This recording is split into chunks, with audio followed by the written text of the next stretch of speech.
কাঁচা রাস্তার কাদামাটিতে হাঁটতে হাঁটতে পায়ের নিচে ছপছপ শব্দ হচ্ছে।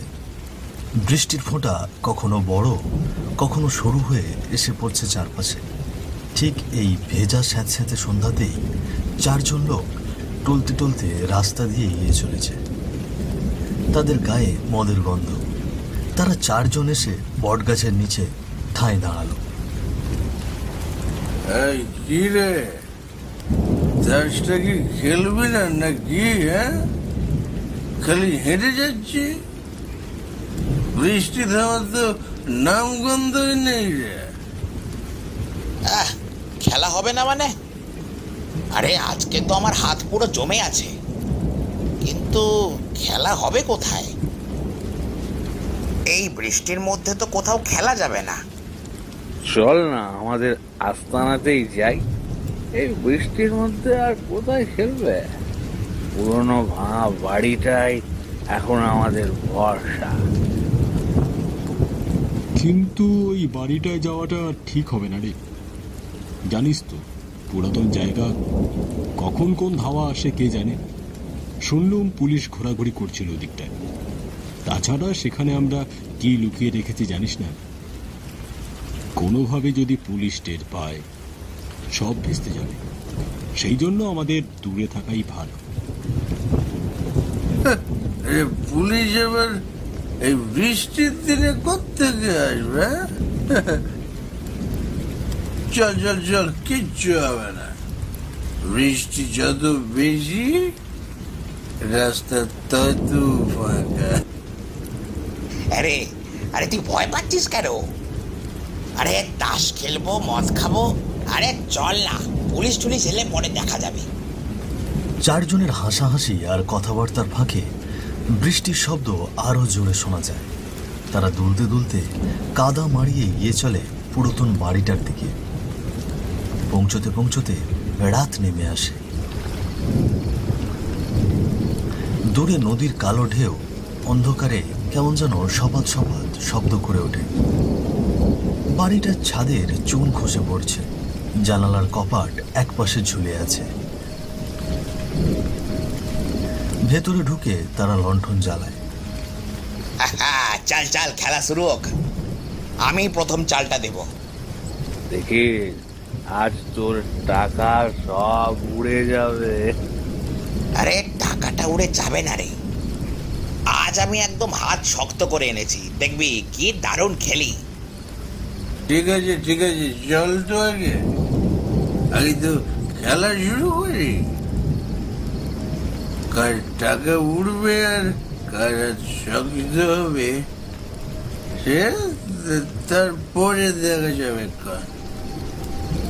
ঘরের দেওয়াল ভাঙাচোরা, ফাঁক দিয়ে হাওয়া ঢুকছে, সাথে স্যাঁতস্যাঁতে গন্ধে নিঃশ্বাস ভারী হয়ে আসছে। হ্যালো বন্ধুরা, আজ আমি ওয়ানিক সম্পর্কে বলছি, যেটি সবচেয়ে বিশ্বস্ত পিএসজি অ্যান্ড সিরিয়া এ যেখানে সহযোগী। এশিয়া কাপ চলছে, এটাই ক্রিকেট প্রেমীদের জন্য দুর্দান্ত সুযোগ। এখানে সমস্ত ক্রিকেট, ফুটবল, অন্যান্য ম্যাচের ফলাফল এবং ম্যাচটি সরাসরি দেখতে পারবে ও স্কোরের ভবিষ্যৎবাণী করে নগদ জিততে পারবে। এছাড়াও রয়েছে চিকেন রোড ও ক্র্যাশ সহ বিভিন্ন ধরনের খেলা, যেগুলো খেলে রয়েছে খুব সহজেই জেতার সম্ভাবনা। মাত্র 300 দিয়েই তোমরা এখানে খেলা শুরু করতে পারো। BMW, গাড়ি, ল্যাপটপ, আইফোন, অন্যান্য পুরস্কার রয়েছে প্রত্যেক দিন। নিবন্ধন করার সময় আমার প্রচার সংখ্যা সোনার ব্যবহার করলে, মানে SONAR ক্যাপিটাল অক্ষরে প্রথমবার জমাতে পারবে 12K পর্যন্ত। ও ফ্রি স্পিড, পেটিএম, ব্যাংক, বিকাশ, নগদ, রকেট এবং অন্যান্য সহজ পদ্ধতিতে জেতা রাশি তুলে নিতে পারবে। আমি অনেকদিন ধরে এটি ব্যবহার করছি, তুমিও ব্যবহার করতে পারো। তাহলে আর দেরি কিসের? গুগলে 1x লিখে অথবা আমার কমেন্টে গিয়ে আমার দেওয়া প্রচার সংখ্যা সোনা ব্যবহার করে নিবন্ধন করো এবং পুরস্কার পাও। বাইরে বাদলার বৃষ্টি অবিরাম ঝরছে। বৃষ্টি পড়ার শব্দ চারপাশে ছড়িয়ে পড়ছে। লণ্ঠনের আগুনটা বাতাসে হালকা কেঁপে উঠছে। ছায়াগুলো দেয়ালে দুলে যেন নড়ছে। পুরনো বাড়ির চারপাশে ঝোপ জঙ্গল, বাঁশঝাড়ের দিক থেকে ভেসে আসছে শেয়ালের লম্বা হুঁশিয়ারি ডাক।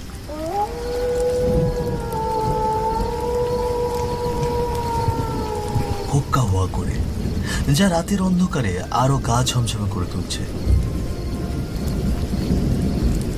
মাঝে মাঝে স্যাঁতস্যাঁতে ঘরের মেঝের কোণ থেকে ব্যাঙের ঘ্যাঙর ঘ্যাঙর ডাক ভেসে আসছে, আর ছাদে ঝুলে থাকা চামচিকেগুলো হঠাৎ ডানা মেলে মাথার উপর দিয়ে ছুটে যাচ্ছে। তারা তাসের গুছি হাতে নিয়ে খেলায় মন দিলেও বাইরে থেকে আসা অদ্ভুত সব শব্দ মনোযোগ বারবার ভেঙে যাচ্ছে। এমন সময় হঠাৎ পাশের অন্ধকারের দিক থেকে টকটক করে কাঠের কপাটে ধাক্কার শব্দ হল।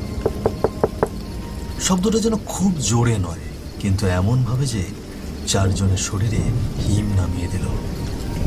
হাসি থেমে গেল, তাসের গুছি হাত থেকে পড়ে গেল। এই শুনলে, বাইরে কেউ এসেছে মনে হয়। এই দাঁড়া দাঁড়া, আমি যাচ্ছি। যদি পুলিশ হয় তাহলে আমরা পেছনের রাস্তা দিয়ে পালিয়ে যাব। সঞ্জু ধীরে ধীরে দরজার দিকে এগোয়। লণ্ঠনের আলো তার মুখে পড়ে কেমন যেন অদ্ভুত ছায়া তৈরি করছিল। দরজার ফাঁক দিয়ে ঠান্ডা বাতাস ভেতরে ঢুকে লণ্ঠনের শিখা কেঁপে উঠল। বৃষ্টির ঝমঝম শব্দের ফাঁকে সঞ্জুর ভেজা পায়ের চাপা শব্দ মিলিয়ে যায়। সে দরজার বাইরে পা বাড়াতেই তার ছায়া অন্ধকার গিলে নিল। মিনিট 5 কেটে গেল, কিন্তু সঞ্জু আর ফিরল না। এই নবীন, সঞ্জু তো গেল, কিন্তু এতক্ষণে ফিরল না কেন রে? মনে হয় সত্যি পুলিশ এসেছে আর সঞ্জুকে ধরে ফেলেছে।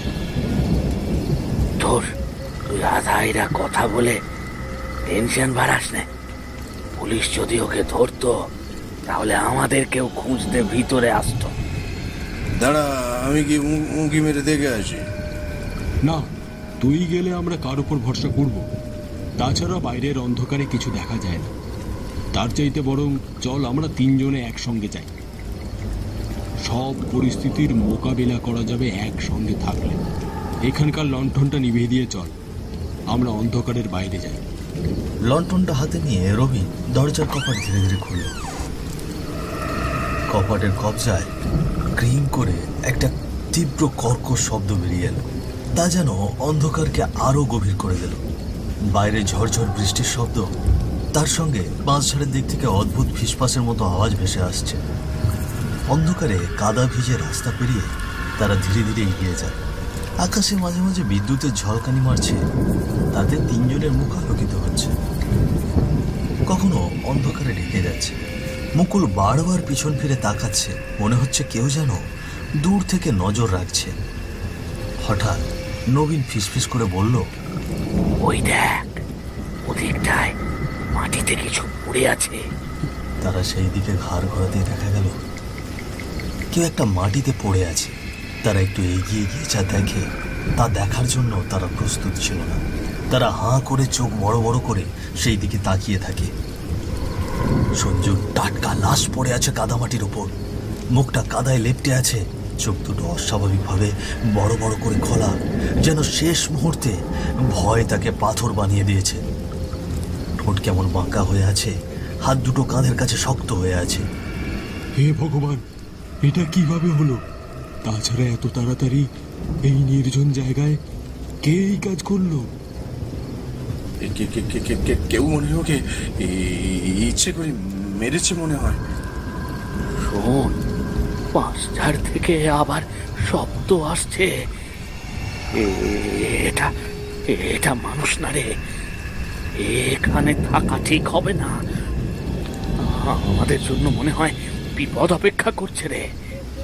তারা 3 জন লাশটার কাছে দাঁড়িয়ে শ্বাস নিতে পারছে না ঠিক মতো।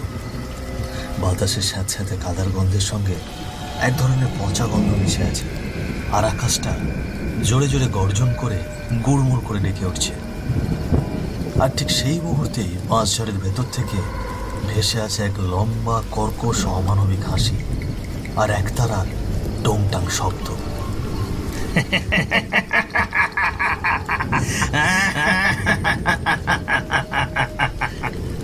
তোরা কিছু শুনতে পাচ্ছিস? দেখ, আমি বললাম না এখানে আমাদের জন্য বিপদ অপেক্ষা করছে। এটা কোনো মানুষের হাসি হতে পারে না। হতে পারে না রে, হতে পারে না। মনে তো হচ্ছে এটা অন্য কিছু। চল চল চল, সবাই দৌড় দে। তারা সেখান থেকে ঘুরে পালানোর প্রস্তুতি নিচ্ছে, ঠিক তখনই বাঁশবাগানের দিক থেকে হঠাৎ ঝড় বয়ে গেল।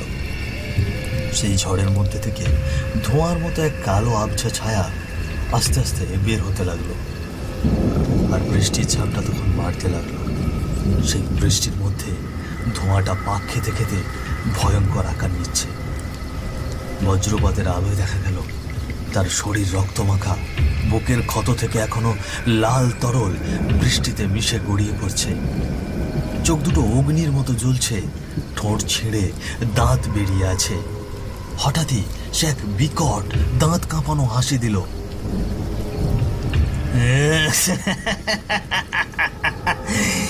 দেখ, আমি ফিরে এসেছি, চিনতে পারছিস আমাকে? এই রে, এই দেখ, সেই বাউল পথিক, এই এক তারাটা আজও আছে। কি কি করে এখানে এলো? আমার আমার তো একে। গলাটা শুকিয়ে যায়, বাকিটা আর বলতে পারে না। পথিকের হাতটা তখন রক্তমাখা হাতে একতারাটা নিয়ে টুংটাং বাজাতে থাকে। একতারার আওয়াজে তখন কোনো সুর নেই, শুধু ভয়ানক এক গম্ভীর আওয়াজ, যেন মৃত্যুর ঘন্টা বাজছে। আজ তোদের মৃত্যুর সামনে দাঁড়িয়ে আছে রে, তোমরা বাঁচবে না আমার হাত থেকে। তোরা বহুত পাপ করেছিস, আজ সেই পাপের শেষ দিন। আমার হাত থেকে তোদের কেউ বাঁচাতে পারবে না।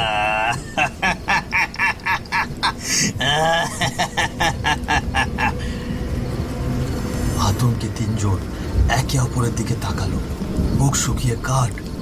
হঠাৎ রবিন হুঁশ ফিরে পেয়ে কাঁপা গলায় চিৎকার করল, বাঁচতে চাইলে এখান থেকে পালা, চল রে, দৌড় দে, দৌড় দে। মুহূর্তের মধ্যে তারা তিনজন একসাথে ঝাঁপিয়ে দৌড়ে বেরিয়ে গেল। তাদের মুখে একসাথে চিৎকার, বাঁচাও, বাঁচাও, কে আছো, বাঁচাও। চারিদিকে ঝড় বৃষ্টি আর মেঘের গর্জনে ভরে গেছে। বিদ্যুতের ঝলকে আকাশ আলোকিত হচ্ছে, আবার হঠাৎ অন্ধকারে ডুবে যাচ্ছে। তাদের দৌড়ে জলে ছপ ছপ শব্দ উঠছে, কাদা ছিটকে যাচ্ছে। পিছনে যেন ঝড়ের মতো হাওয়ায় ভেসে পথিকের আত্মা তাদেরকে ধাওয়া করছে। গ্রামের সীমানার কাছে পৌঁছতে না পৌঁছতেই চারিদিক থেকে হঠাৎ শিয়ালের দল একসাথে ডাকতে শুরু করল,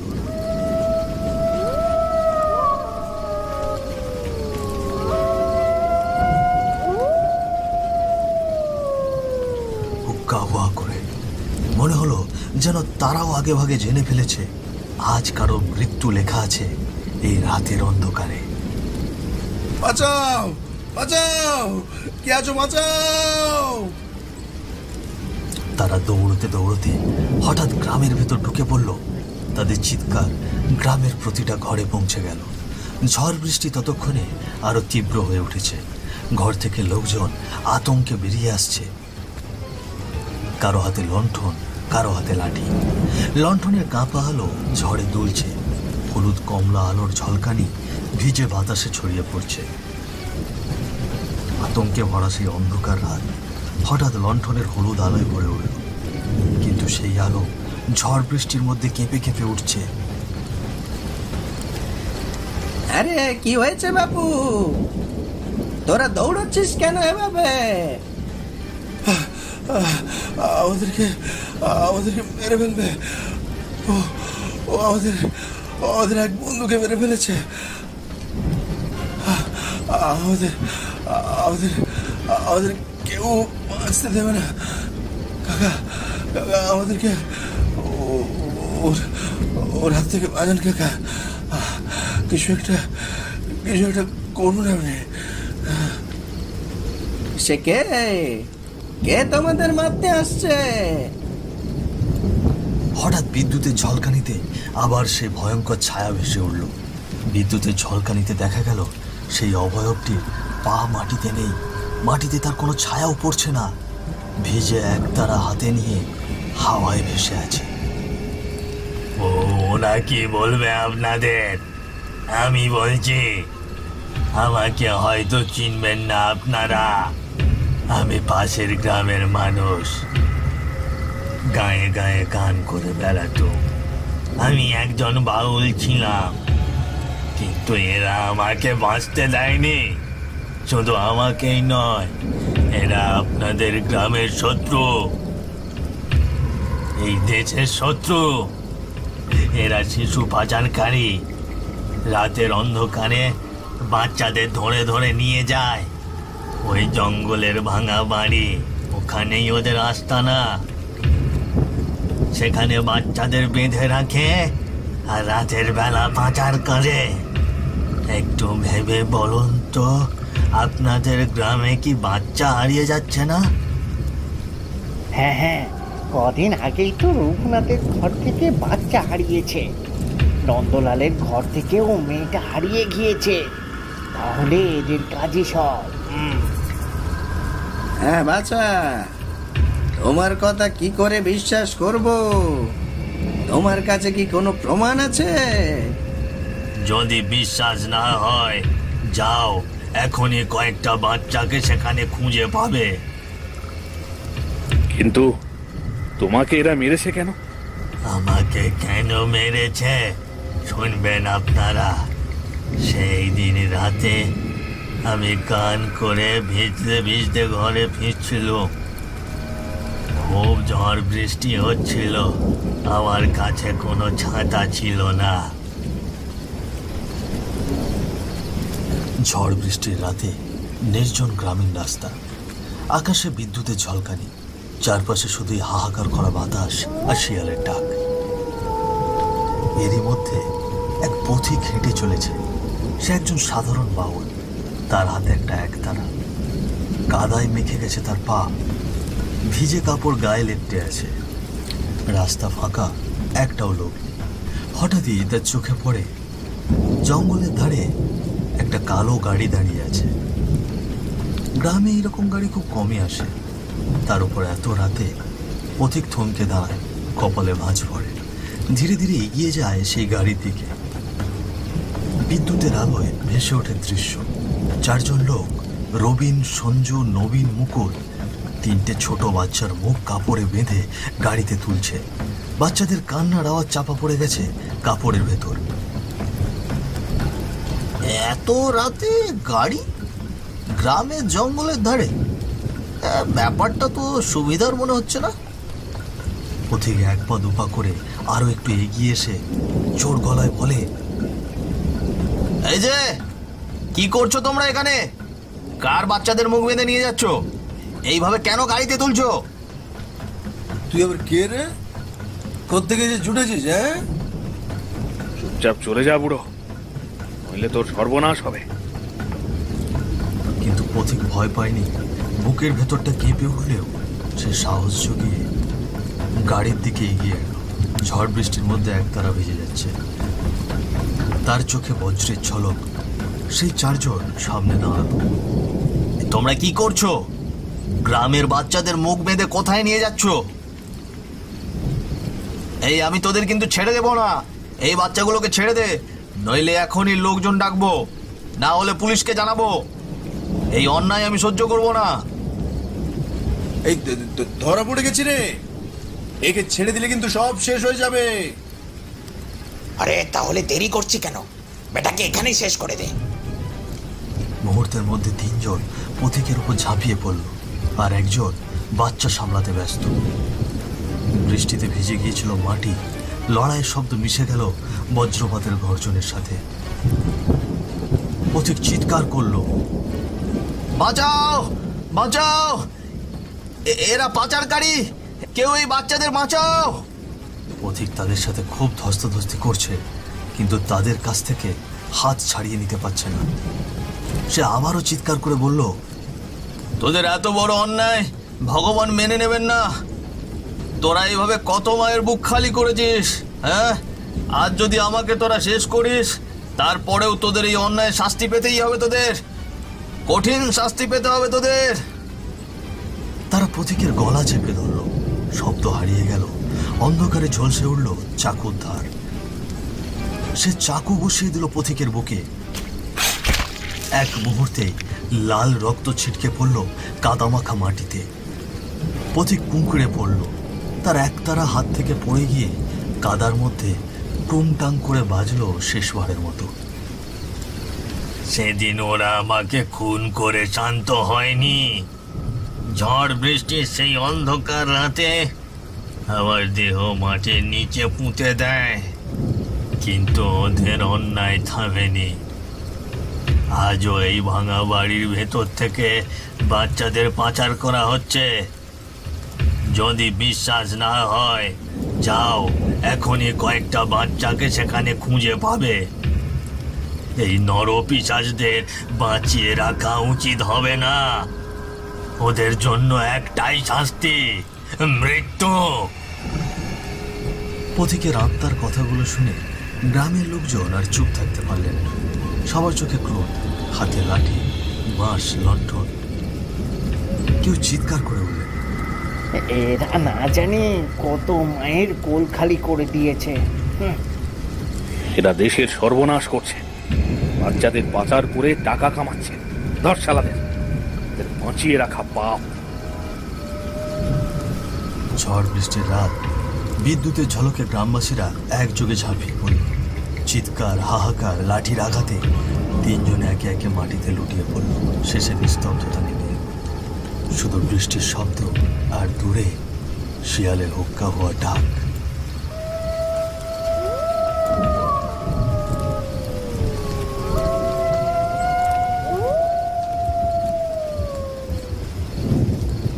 পাপ কাউকে ছাড়ে না, বাপ কেউ না। আর যারা টাকার লোভে নিষ্পাপ শিশুদের জীবনের মূল্য বোঝেনি, তাদের করুণ পরিণতি হলো গ্রামবাসীদের হাতে। আমাদের সমাজে এখনো অনেকেই এইরকম নানা অন্যায় করে। টাকার জন্য শিশু পাচার, অপহরণ, নির্দোষ প্রাণকে নিয়ে খেলনা মনে করা। কিন্তু একটা শিশু হারানো মানে একটা জীবন নয়, একটা মায়ের বুক খালি হয়ে যাওয়া, একটা পরিবারের আলো নিভে যাওয়া। মনে রাখতে হবে, আজকে শিশু আগামী দিনের ভবিষ্যৎ। যে সমাজ শিশুদের রক্ষা করতে পারে না, সেই সমাজ নিজেও টিকে থাকতে পারে না। অন্যায় যত বড়ই হোক, তার বিচার একদিন হবেই, এবং আজকের এই রাত তারই প্রমাণ।